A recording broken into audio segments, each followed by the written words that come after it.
নমস্কার, আমি অ্যাস্ট্রোলজার বৈশালী সরকার। দুর্গা পূজায় ৩৩ কোটি দেবদেবতার কিন্তু আমরা পুজো করে থাকি। আর দুর্গা পুজো শেষ হওয়ার পরেই স্টুডেন্টদের কিন্তু সব বড় বড় পরীক্ষাগুলো শুরু হয়ে যায়। মা বাবারা খুবই টেনশনে থাকেন, কিন্তু টেনশন করার কিচ্ছু কারণ নেই। কারণ এই দুর্গা পুজোতে যদি আমরা সঠিক নিয়মে স্টুডেন্টদের জন্য কিছু করতে পারি, গুপ্ত ক্রিয়া, তাহলে কিন্তু স্টুডেন্টদের কিন্তু দেখবেন পুজোর পর থেকেই পড়াশোনার প্রতি ইচ্ছা আগ্রহ কিন্তু বৃদ্ধি হয়ে যাবে। কিভাবে, সেটাই কিন্তু আজকে জানাবো।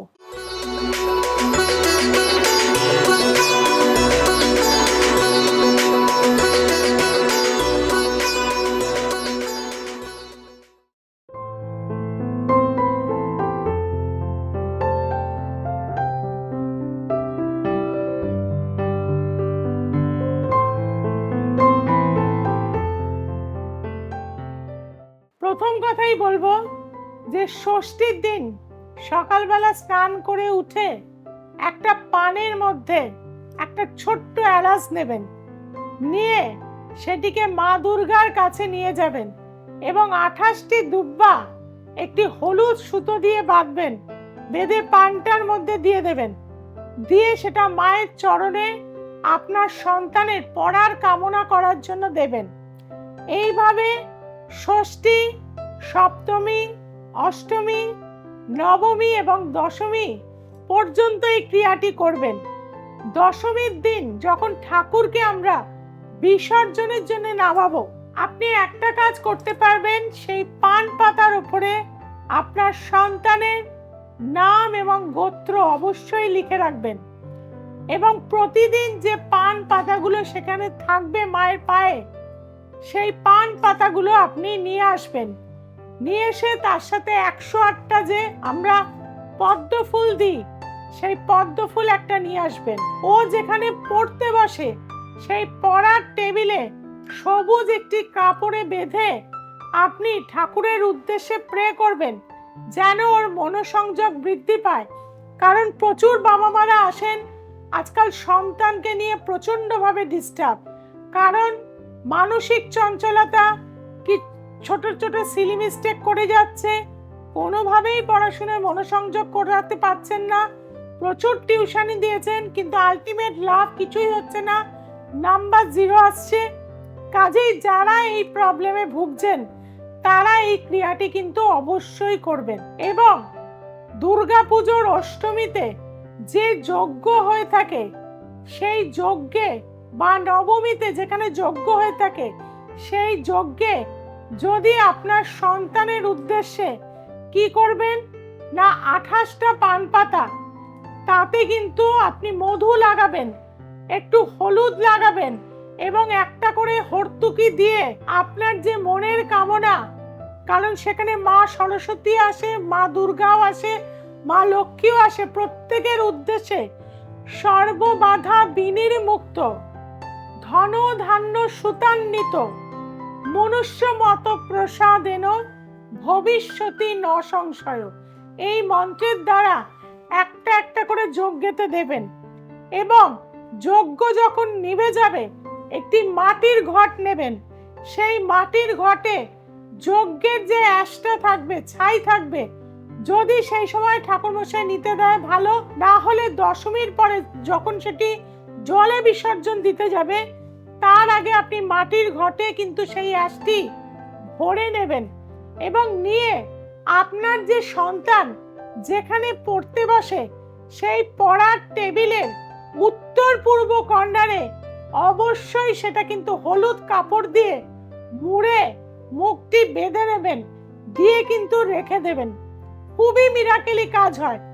বহু স্টুডেন্টদের কিন্তু আমি করিয়েছি, তাদের কিন্তু একাগ্রতা বাড়ে, যে জিনিসটা পড়াশোনা করে সেটা মাথায় থাকে এবং পরীক্ষার রেজাল্টের পার্সেন্টেজ আস্তে আস্তে কিন্তু বৃদ্ধি হয়। কাজেই দেবী দুর্গা কিন্তু আশ্বিন মাসে অবশ্যই, যে অকাল বোধন শরৎকালে, তিনি কিন্তু আমাদের মাঝে চলে আসেন। চৈত্র নবরাত্রি আছে, কিন্তু আমরা কিন্তু সাধারণ মানুষরা এই শরৎকালের দুর্গা উৎসবকেই কিন্তু প্রবলভাবে প্রাধান্য দিয়ে থাকি। আর এই কটা দিন যদি আমরা সঠিক নিয়মে যদি আমরা করতে পারি, স্টুডেন্টদের জন্য কিন্তু ভীষণভাবে মঙ্গলদায়ী হয়ে যাবে।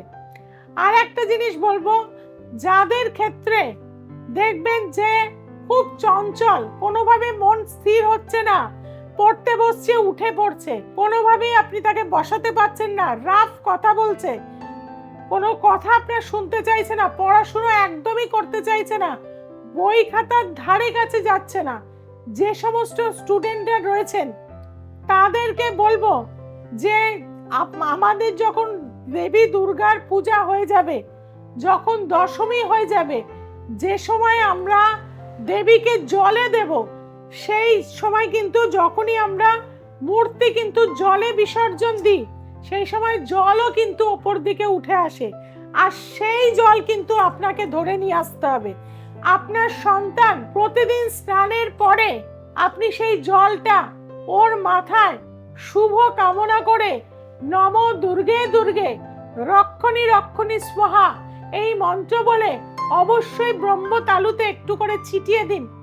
দেখবেন যে ছেলে আপনার কথা শুনছিল না, একদম মনোসংযোগ ছিল না, পড়ার টেবিলের দিকে যাচ্ছিল না, সেই ছেলে কিন্তু আস্তে আস্তে পড়াশুনো করতে পারবে। এবং আমাদের দুর্গা পূজার সন্ধি পুজো কিন্তু ভীষণ একটি ভালো সময়, অর্থাৎ অষ্টমীর শেষের 24 মিনিট এবং নবমীর শুরুর 24 মিনিট, এই সময় যদি আপনি একটি গমের আটা দিয়ে প্রদীপ বানিয়ে নিতে পারেন, স্টুডেন্টদের জন্য আমি এটা বলবো, সেই আটা দিয়ে যদি একটি প্রদীপ, বিশেষত সেটা যদি 4মুখী প্রদীপ হয়, এবং সেটা যদি আপনি যতক্ষণ সন্ধি পুজো চলবে সেই আটার প্রদীপটা কিন্তু আপনি জ্বালিয়ে রাখবেন। যখন সন্ধি পুজো শেষ হয়ে যাবে সেই প্রদীপটা আপনি ঘিয়ের প্রদীপ করবেন এবং তার মধ্যে কিন্তু একটু কালো তিল দিয়ে দেবেন, এবং সেই প্রদীপটা যখন আলটিমেট যখন সন্ধি পুজো শেষ হয়ে যাবে, স্টুডেন্টদের উদ্দেশ্যে কিন্তু নাম গোত্র দিয়ে সে সময় পুজো দেবেন, এবং একটি লাল ফল অবশ্যই কিন্তু মায়ের পায়ে দেবেন এবং পুজো দিয়ে রাখবেন। সেই ফলটা কিন্তু নিয়ে আসবেন না, প্রদীপটা কিন্তু আপনি সন্ধি পুজো হয়ে যাওয়ার পর নিয়ে চলে আসবেন, এবং আপনার সন্তান যে টেবিলে বসে পড়াশোনা করে সেই টেবিলে আপনি প্রদীপটাকে কিন্তু একটি কাচের কোনো পাত্র বা কোনো ডিশের ওপর রেখে দেবেন। সন্ধ্যা বেলায় যখন সে পড়তে বসবে প্রদীপটা কিন্তু জ্বালিয়ে দেবেন প্রতিদিন।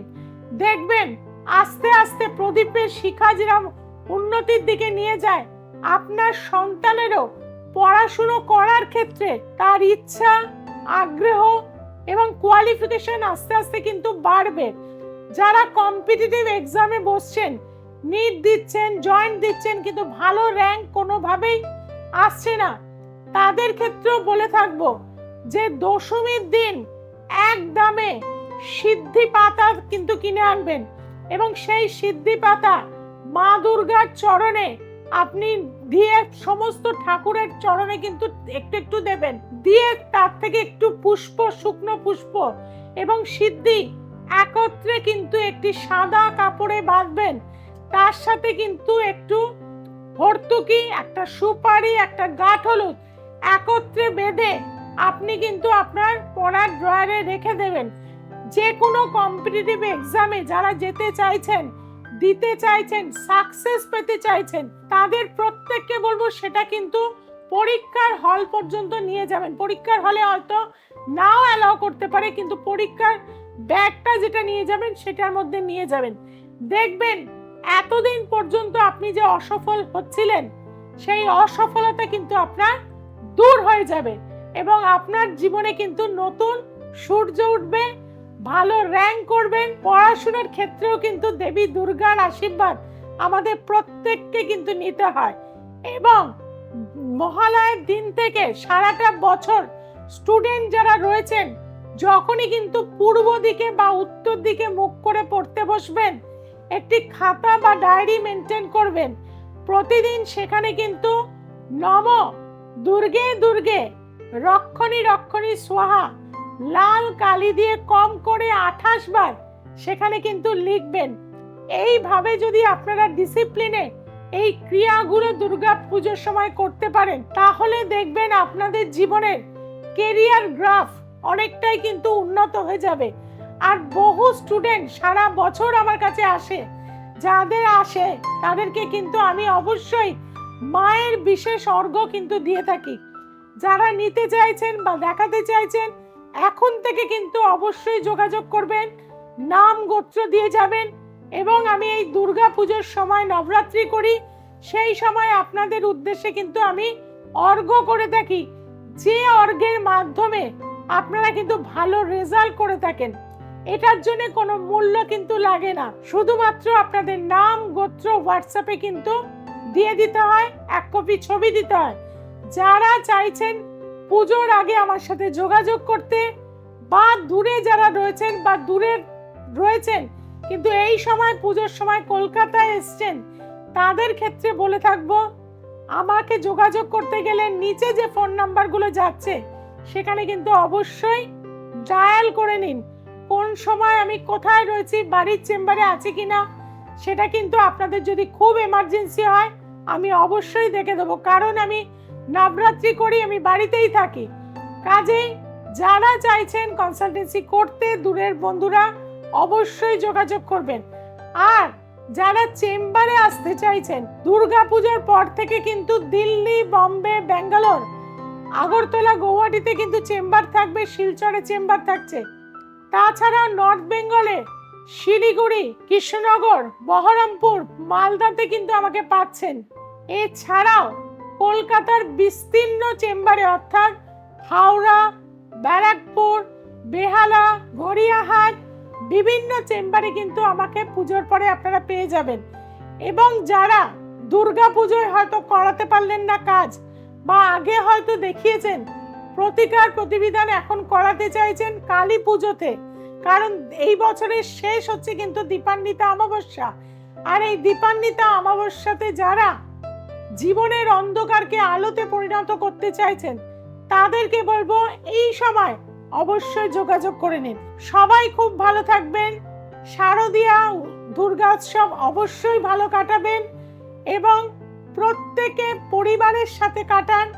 বাড়ির গুরুজনদের অবশ্যই প্রতিদিন প্রণাম করবেন, ছোটদের সাথে করে কিন্তু বেড়াতে নিয়ে যাবেন, এবং একটি করে চারা গাছ অবশ্যই দুর্গাপূজার সময় লাগাবেন। বিশেষত অশ্বত্থ গাছ, আম গাছ, কলা গাছ এবং বট গাছ, এই গাছগুলো যদি আপনারা লাগাতে পারেন নিজেদের বাড়িতে বা পরিবেশে, আমাদের সর্বদিক থেকে আমরা কিন্তু নিজেদের মঙ্গল নিজেরাই করব।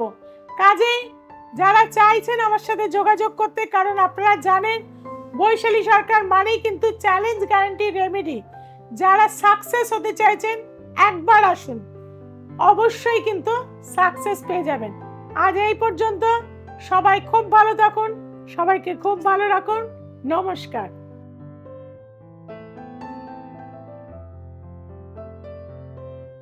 নমস্কার, আমার নাম অপূর্ব ভট্টাচার্য, আমি কামারপুকুর থেকে আসছি।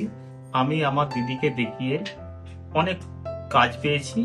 আমার শালী খুব কঠিন সমস্যায় ছিল, মাকে দেখিয়ে খুবই ভালো আছেন। আপনারা যারা সমস্যার মধ্যে আছেন একবার আসুন, উপকার পাবেন।